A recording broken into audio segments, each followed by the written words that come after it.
unajua wewe muda mwingine unakupa akili una. Sasa hivi mimi nakwambia ni mchana kweupe pe. Wewe ukiangalia hata hali ya hewa, hebu angalia kabisa kweupe pe. Na hata ukigusa hivi mwili unajua kabisa sasa hizi ni mchana, jua linawaka. Wewe unaniambia usiku. Wewe bwana unanichanganya. Bwana sikiza kwa Josi, nitoe akili mimi. Sio umeelewa? Saa hizi ni usiku. Hapo saa hizi unaniambia saa hizi bwana ni usiku.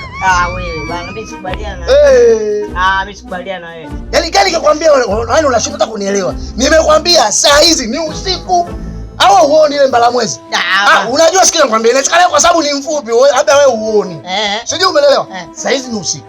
Saa hizi mchana.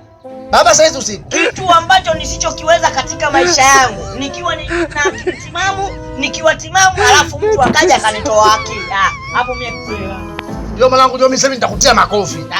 Sio unaelewa, tutachana makofi sasa. Sababu nishakwambia saa hizi ni usiku. Wewe umengangania tu mchana. Wewe hata usiku hujui na wala mchana hujui. Sasa ukisema unanitia makofi utakuwa ugomvi huo. Hapa tunaelekezana. Mimi nimekuambia sasa hivi ni mchana.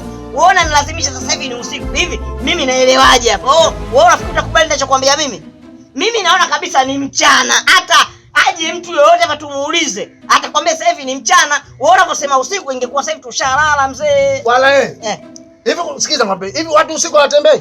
Wanatembea. Sasa kwa nini unaambia saa hizi baada ya usiku? Samani. Wenyewe anakuambia ashakumsi matusi na hewa si utumwa. Mimi na huyu bwana mkubwa tumekaa hapa tunabishana vitu ambavyo vya kijinga.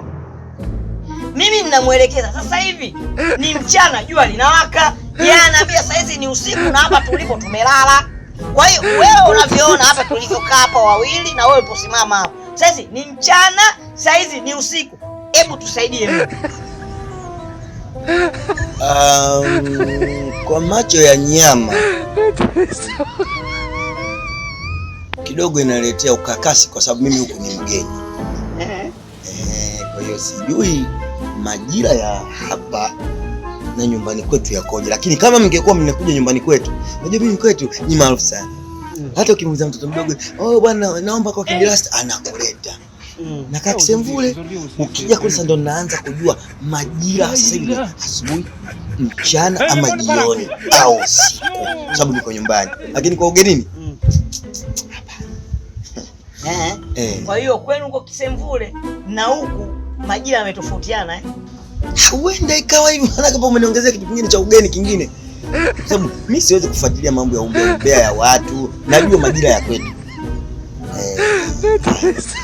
Haya jamani, nilikuwepo. Mungu awatangulie sana. Mbaki salama muwe mnakumbukumbu, mkumbuke majira. Huyu hapa la Samwizio mwambie.